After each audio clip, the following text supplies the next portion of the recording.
नमस्कार, मैं हूँ जेके चौहान।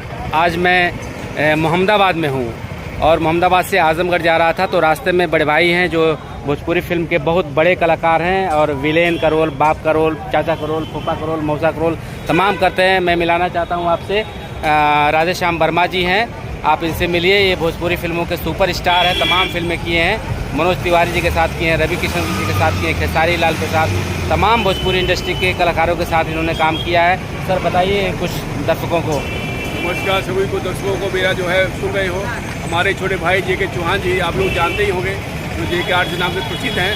आज हमारे मोहम्मदाबाद में आए हैं तो हमसे फ़ोन किए कि राधेश्याम भाई मैं आ रहा हूँ, मुझको आजमगढ़ जाना है, थोड़ा रास्ते में मुलाकात चाय मिल जाएगी। और हम लोग साथ में बैठ के पेड़ा नमकीन यहाँ का मशहूर है, हाँ। और चाय भी पियेंगे भैया के साथ, बहुत अच्छा लगता है। मोहम्मदाबाद का जो है पेड़ा, हाँ। जो रेलवे स्टेशन के बगल में ये दुकान है बालाजी की, आप कभी आइए तो यहाँ पेड़ा खा लीजिए।